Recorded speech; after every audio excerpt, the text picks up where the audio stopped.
नमस्कार। आप सब लोग को नववर्ष 2022 की अनंत शुभकामनाएं। मैं बाबा अनिल लखनऊ से। आज मैं आपको जिन्नात के बारे में बता रहा हूँ और उस जिन्नात ने मुझको क्या किया मेरे साथ ये भी मैं बता रहा हूँ। आज है 1 जनवरी और 2022। आज से करीब 6-7 साल पहले मैं झारखंड के सारंडा फॉरेस्ट में था। एक तो वाइल्ड लाइफ देखने के लिए, मतलब जीव जंतु को जिंदा जात का अपने सामने घूमते देखने के लिए। दूसरा जो है, मेरे एक सब्सक्राइबर हैं, उन्होंने मुझे कहा कि बाबा जी मेरे घर में ये हालत है, एकदम से आग लग जाती है, आग दिखने लगती है।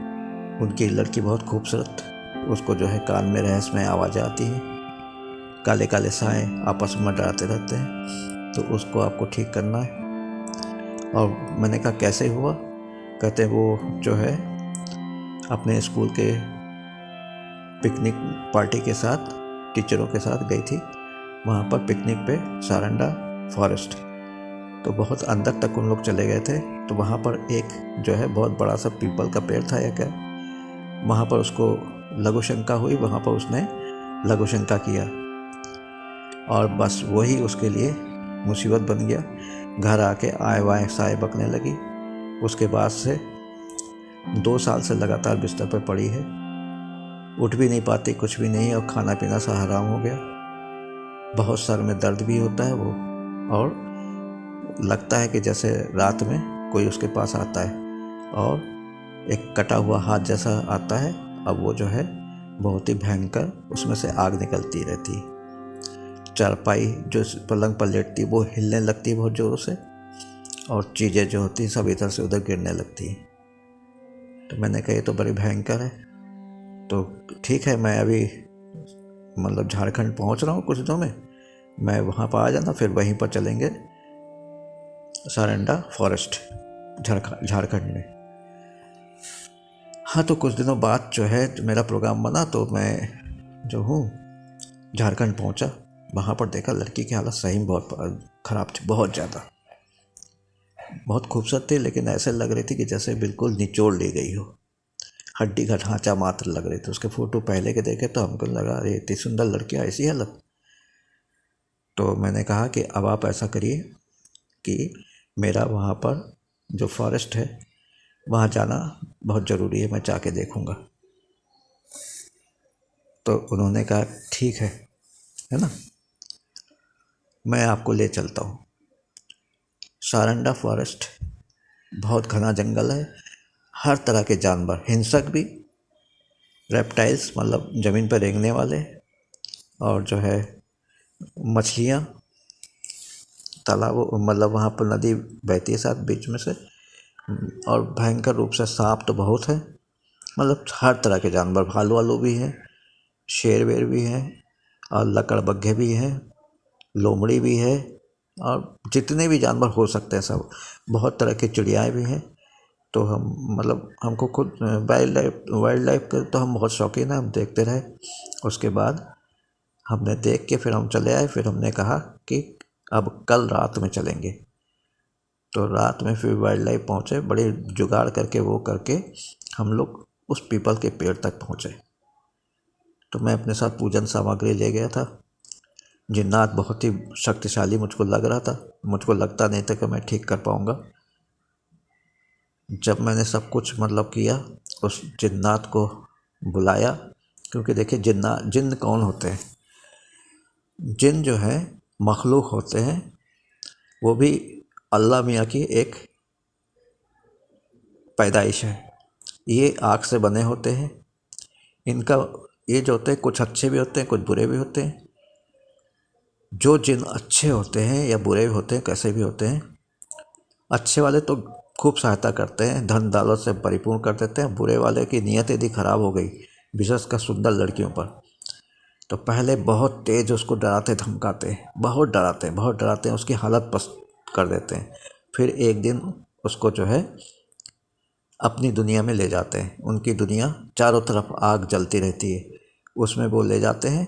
फिर वहीं से वो संबंध बनाते हैं और जो है उसके बाद जो है वो लड़की दोबारा लौट के इस हम लोग के बीच में नहीं आती।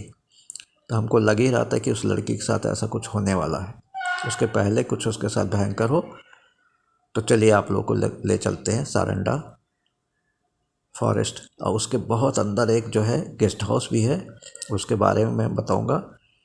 बहुत ही उसमें जो है अंग्रेज़ों के भूत हैं, बहुत भयंकर स्थिति है।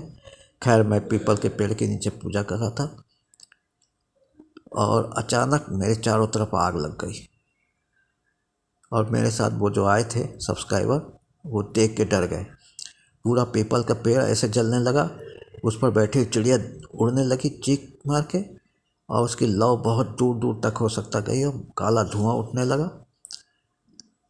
और फिर एक जोर से मुझको जो है जैसे गाल पर पड़ा चांटा पड़ा हो, गरम गरम जैसे तवा उठा के किसी ने मेरे गाल पे लगा दिया हो।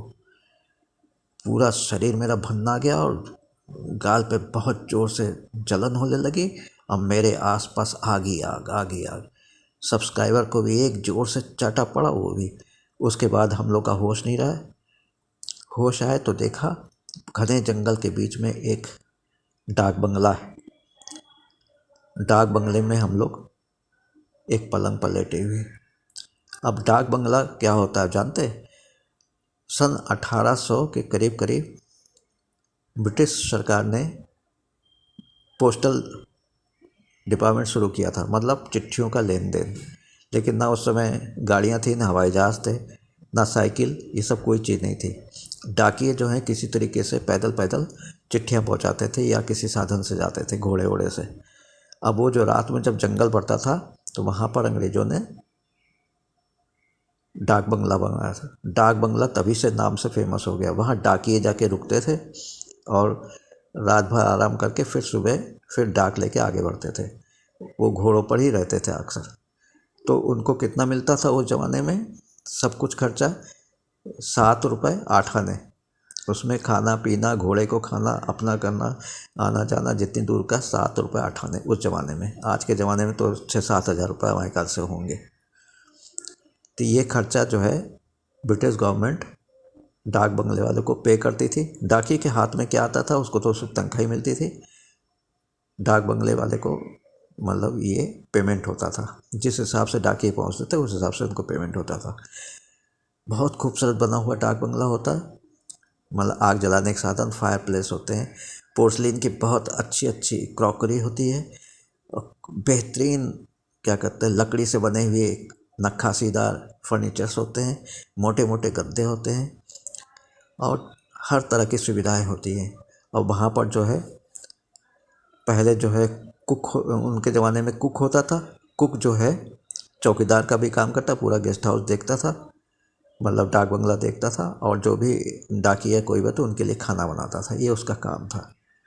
फिर धीरे धीरे आगे चल के वो खानसामा हो गए, क्योंकि अंग्रेज अफसर लोग आने लगे, ठहरने लगे, तो खानसामा बन गया। उसको हर तरह के खाने बनाने का वो था। और उसके बाद जो है उसको डाक बंगले को मैनेज करने के लिए एक मैनेजर भी रखा गया, और खानसामा ये 2 ही लोग थे और सफाई कर्मचारी। इतने लोगों से ये डाक बंगला चलता था। अंग्रेज अफसर लोग आते थे, खूब मौज मस्ती करते थे। उस डाक बंगले में लगातार मौतें हो रही थी। रात में जो है भयंकर स्थिति होती थी, फर्नीचर इधर से उधर हो जाते थे, कुछ उड़ने लगते थे, और जो है मतलब अचानक कोई वहाँ जो उस ज़माने में जो ग्रामोफोन या जो भी चीज़ हो वो बजने लगता था, संगीत, और लगता था जैसे अंग्रेज युवक युवती या बूढ़े बूढ़े हो, उनका वो नाचने लगते हो। इस तरह से अंग्रेज़ों का भूत जो कि आज तक हो चलता चला आ रहा है। तो जब हम दोनों ही पलंग पर थे तो क्या कहते उसी समय वहाँ पर जो है वही जो केयर टेकर था वो आया, कहने लगे कि जो है आप लोग डाक बंगले के अंदर क्या दरवाजे के पास पड़े हुए थे, तो हम लोग उठा के लाए। क्या हुआ तो हम लोगों ने बताया, तो उन्होंने जो है अपने पास जो भी दवा ववा होती वो हम लोग को दिया हुआ। खैर हम लोग इतने नहीं, लेकिन हाँ जिस जगह पर उसने थप्पड़ मारा था जिस गाल पर, वो बहुत तेज़ जल रहा था अभी भी, और उसमें एक निशान जैसा पड़ गया था।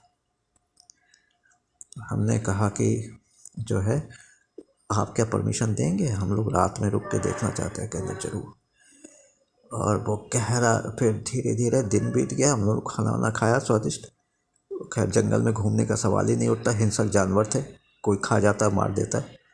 तो डाक बंगले में हम लोग पड़े रहे, बतियाते बतियाते उन जो केयर टेकर से बतियाते और बाकी से कर्मचारियों से बतलाते वक्त कब रात हो गई पता नहीं चला। फिर केयर टेकर वगैरह सब लोग जो है, पास में उनका घर था उसी में बना हुआ, वो अपने अपने कमरे में चले गए और रह गए हम और हमारे सब्सक्राइबर। अचानक हो करके आवाज़ आई और हमारा पलंग जलने लगा, बुरी तरह से हिलने लगा, फर्नीचर से इधर से उधर उड़ने लगे और दीवार में से अचानक एक बहुत भयंकर सा आया चेहरा और उसमें चारों तरफ आग लगी थी। अब वो मेरी तरफ लपका, मैं भैया दुबक गया किनारे पर, मेरा सब्सक्राइबर भी दुबक गया। फिर अचानक वो गायब हो गया। अब जो शुरू हुआ, पुराने ज़माने का कोई मतलब अंग्रेजी वो डांस म्यूजिक हो या कुछ भी हो, बहुत बढ़िया था, स्वर बहुत अच्छा लग रहा था। और हम लोगों ने देखा कि जो है बहुत से अंग्रेज नवयुवक नवयुवतियाँ डांस कर रहे हैं और जो है धीरे धीरे वो भी चले गए। फिर जो है अचानक जो है बहुत ज़ोरों से चीख पुकार मचने लगी। देखा जो है एक अंग्रेज दंपत्ति मेरे आंखों के सामने, जिस कमरे में हम लोग सोए थे वहीं पर जो है फांसी मतलब गले में रस्सी पड़ी हुई थी दोनों की, और दोनों लटक रहे थे, शायद मर चुके थे। और जो है कुछ नीचे बैठे बैठे रो रहे थे, कुछ बच्चे थे वो भी रो रहे थे। हम लोगों ने कहा यार अभी तक तो कोई नहीं था, ये लाशें कहाँ से आगे लटक कहाँ से रही हैं, फांसी कैसे लगा ली और ये कौन है। फिर अचानक सब गायब हो गए। ये रात भर चलता रहा, कभी कुछ। अब भयंकर स्थिति, जंगली जानवरों के रोने चिल्लाने, उसकी दौड़ने धूपने की, बाघों के जोर जोर से बोलने की, और लकड़बग के और भेड़ियों के रोने की, कुत्तों के रोने की, और मतलब हालत बिल्कुल बहुत ख़राब थी। तो हम लोग जो है किसी तरह से जो है वो करते रहे। हमने सब्सक्राइबर का, देखिए जिन्नात बहुत ही शक्तिशाली है, वो हम लोग को यदि हम लोग कुछ भी करेंगे छोड़ेगा नहीं। लेकिन मैं कोशिश करूँगा कि मैं अपने निवास स्थान पे जाके कुछ और भी क्रियाएं वो करके फिर मैं आऊँगा झारखंड में। तो जो है क्या कहते हैं, किसी तरह से रात काटी। सुबह हम लोग जो है किसी तरह से बचते बचते, ये घबराते हुए जंगली जानवरों से बचते खैर कोई मिला नहीं हम लोग को। हम लोग और भी सब लग्जरी क्या कहते वो थे, तो वहाँ हम लोग गए और भी सब वहाँ पर रिजॉर्ट्स क्या कहते हैं, रिसॉर्ट्स सब बने हुए हैं, उन्हीं में गए। वहाँ पर जो है पानी वानी पिया, कुछ देर बैठे, नाश्ता वास्ता खाया पिया, और फिर जो है हम लोग सीधे झारखंड में जो उनका निवास स्थान है, जो सिटी है झारखंड के, तो वहाँ पर गए। और फिर जो है मैं अपने लखनऊ वापस आ गया। फिर मुझको काम की व्यस्तता मैं जा नहीं पाया झारखंड दोबारा। 1 साल बाद गया तो वो लड़की बेचारी मर चुकी थी और मैं उसके लिए कुछ भी नहीं कर पाया। आज भी वही झन्नाटेदार झापा, वही सारंडा का जो है वो डाक बंगला, वो पीपल का पेड़, अब वो रहस्यमयी आवाज़ें सब मेरे आमने सामने गूंजने लगती है। ये वही दिन था जो आज है, और चारों तरफ खुशियाँ मनाई जा रही थी और हम लोग भूत प्रेतों से लड़ रहे थे। ये था सारंडा का डाक बंगला, जो कि बहुत घने जंगल में है। इसके अलावा भी वहाँ पर बहुत ही रिसॉर्ट्स हैं, होटल वगैरह भी हैं उसमें जंगल में, लेकिन अंग्रेज़ों का बनाया हुआ, हमारे ख्याल से 1850 के आगे का बनाया हुआ, उससे भी पीछे बनाया हुआ ये खूबसूरत सा यूरोपियन स्टाइल का डाक बंगला। जिसमें हम लोग जाके रहे थे रात में, और ये पैचासिक लीला देखी थी। वो आज भी होता है, लोग बाग बहुत कम जाते हैं, जो बहुत एडवेंचर के शौकीन होते हैं वो ही जाते हैं, बाकी कोई जाता नहीं। अब वो धीरे धीरे हो सकता है अपना अस्तित्व खो दे, क्योंकि जब कोई जाता नहीं तो वहाँ के कर्मचारियों को कौन तनख्वाह देगा, कौन मेंटेन करेगा। तो ये हाल है। इसी के साथ मैं फिर से happy new year to all of you, जितने भी मेरे व्यूअर्स हैं, सब्सक्राइबर हैं, सबको। और आप लोग इसको यदि पसंद आए तो लाइक करिएगा, सब्सक्राइब करिएगा, शेयर करिएगा। इसी के साथ मैं वीडियो को ऑफ कर रहा हूँ। नमस्कार, जय हिंद, जय भारत।